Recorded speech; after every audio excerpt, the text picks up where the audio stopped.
Brooke didn't get Defensive Player of the Year. I wondered if you had any thoughts on that. Obviously I think throughout the whole entire season, I think he did the best he could to win the award. Obviously, I don't think coaches or anybody vote for it or whatever. I think it's all media members. So, it could be a little biased. I know we are Milwaukee. We don't really get much media attention to what we do or whatever it is here. So, I think it is kind of sad that Big Bro didn't win Defensive Player of the Year. I think he was the Defensive Player of the Year throughout the entire season, helped anchor our defense all season long. I think it's kind of sad he didn't win, but we got bigger goals ahead right now. When you look back on Game 1, see the way they shot, how much of that do you just chalk up to they were on fire that night, and how much do you look at, geez, we need to do this better, this better, this better defensively? Just think it's about us. Obviously they made shots. It's a make or miss league. Guys gonna make shots, miss shots. I think they made shots that Game 1, but I think we just gotta do a better job probably closing out, getting a higher stick hand, making guys put it on the floor. I think they shot it well throughout the regular season as well from 3, if I can remember. So obviously they're a good jump shooting team, but I think we just gotta get out there with a little more sense of urgency. I think we was kind of in mud Game 1 a little bit. Hopefully going into Game 2, those things change. I know Bobby chants aren't new, but it doesn't take long for a arena-wide one in the first quarter. Just what do the playoffs feel like to you? Like just like that energy and kind of all of that. It's way different basketball. Every possession matters. Every rebound matters. 50-50 balls.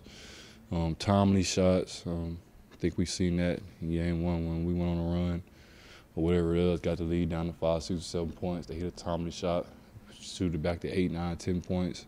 Couldn't really get over the hump. So those things are always valuable. But I just think the playoffs is just a different brand of basketball than any other basketball you play throughout the regular season or high school, whatever it is. Guys locked in on the game plan. I know what he does well. He know what I do as well. It's really about executing the game plan and who wanted more at the end of the day. I think bringing energy is a big thing that you need on a daily basis in the playoffs. High intensity, high sense of urgency. Nobody really wants to go fishing, which means go home. So got to keep chopping wood and got to keep getting better on a daily basis. Old guys lines, are you aware of that? I mean, like in Game 1, for instance, I think they might have been up double digits. You forced a turnover. You went to the crowd, crying shit. Like, are you aware if the home crowd's a little low and the way you react to certain things also creates a vibe. So, or is that something you pay attention to, or kind of think, okay, I can do something to get the crowd going? I don't necessarily just try to get the crowd going, to be honest. I just try to come in and just try to make an impact, a positive impact on the game, whether it's the big offensive rebound, put back, which is the energy play. It means you out-hustle somebody else for the ball, or a big shot, post up, fade, whatever it is. Just try to come in and just be myself on a daily basis and then let everything else just fall in line. I just play with passion, play with energy on a daily basis. And that's what I want to continue to do throughout the rest of my career and the rest of this year. But definitely, I think the sense of urgency has to be a little higher than it was from last game going into Game 2, and I think it will. I know you aren't necessarily going to be the guy on Jimmy Butler. Yeah. As a team, how do you guys go about doing that in Game 2? I mean, obviously, I think we kind of made them get a little comfortable. I think any NBA player will get comfortable, especially the superstars in the league. That's probably going to have the higher usage of the guys that's on the floor, have the ball in their hands primarily the whole game, and for them to make plays and make the others around them better. So I just think our sense of urgency has to be more higher than it was Game 1. I think we kind of let him get comfortable, get to his spot. Obviously, he's a great inside of the three-point line player, getting to his spot, getting to his elbows, getting to the glass. I think he uses the glass really well. And you got to slow him down. Obviously, you can't really stop anybody in this league from obviously stop them, but you can make their night a little more difficult than it was. So just try to do the best we can. Obviously put the right guys on him and things like that, and to try to make his day as difficult as we can. You guys have lost some game ones throughout these last couple of years and still gone on to win the series. What has made you guys so good about bouncing back? What was the key to that? I just think just our camaraderie. Obviously, not getting too high, not getting too low. It's a day-to-day league. I understand that, and I think the rest of the guys on our team do as well. What happened on Sunday doesn't dictate what happens the rest of the way. And, it's one game, but that one game is a big game because every game is a big game. So, I think the one thing that I learned about our team is just we're battle-tested. We've been through a lot of different situations that's kind of, helped all of us gain a different type of experience. And I think we're a battle-tested, experienced team that's seen it all kind of, man. Been down 0-2 a lot.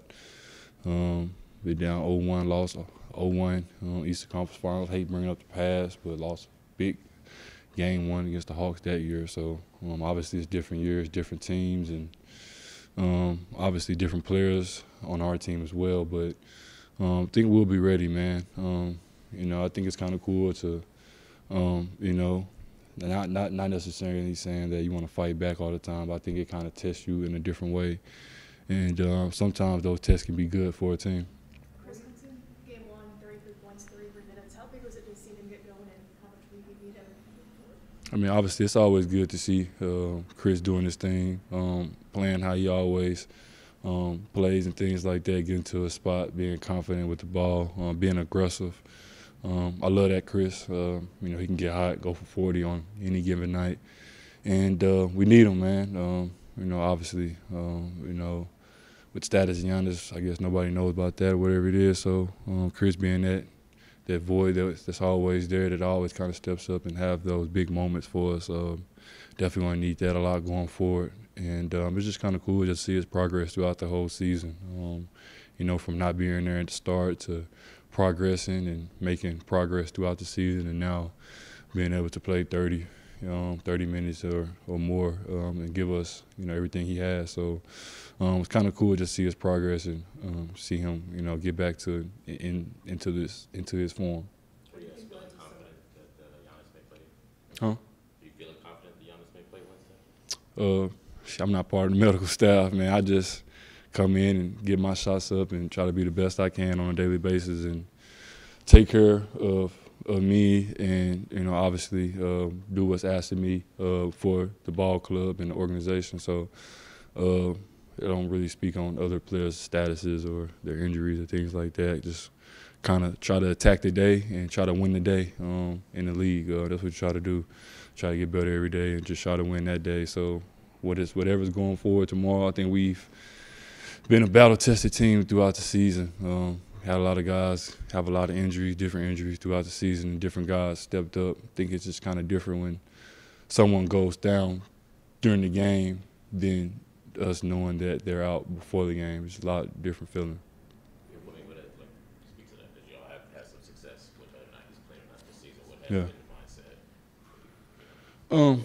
I just think next man up mentality. I think that's kind of cliche to say, but I think our team has done that in the right way. I think guys have had moments throughout the season where they've stepped up and showed that they're capable of helping, impact winning. I think that's just a big thing throughout the playoffs. It's not about how many points you score, how many rebounds you have, whatever it is. It's just about making an impact in a positive way and impacting winning.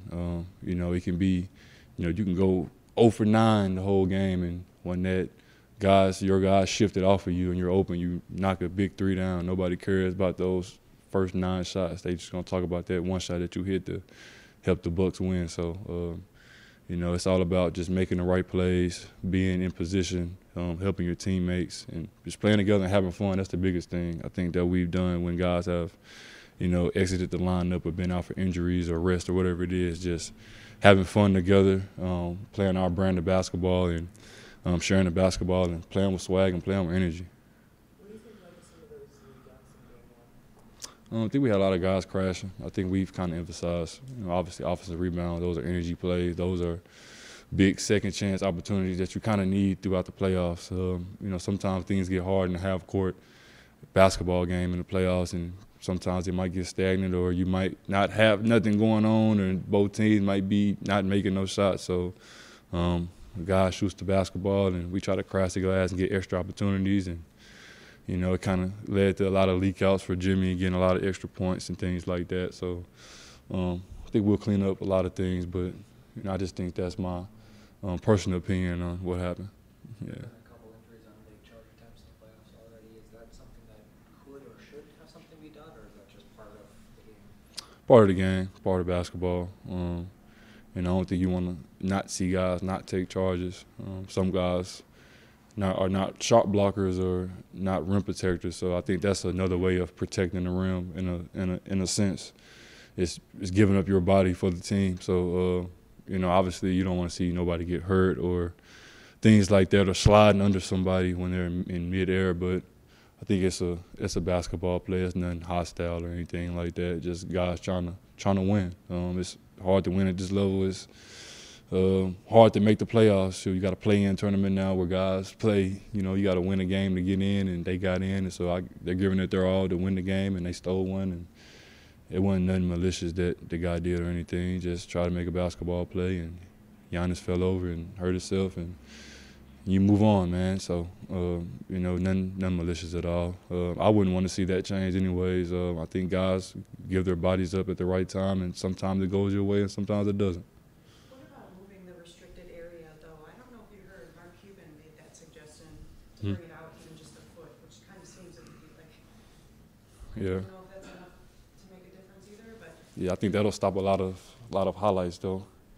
yeah. If like if you bring the charge circle up too high, then it'll stop a lot of guys from getting those highlight plays. Like John Morant, he does this little, you know, throw the ball left, right, hezzy, and takes off from wherever he takes off from. And if the charge circle is that high, then you know how you gonna stop the highlight plays that kind of make the game fun for us to watch and for fans to watch around the world as well. So thinking the charge circle bringing it up too far is going to make the game a lot more, you know, I don't want to say boring or whatever it is, but it's going to be a lot of more charges being taken. I don't think guys want to watch charges at all. I think we kind of want to see the acrobatic plays and guys show their athleticism. I think that's why we kind of watch the game, see different guys' talents.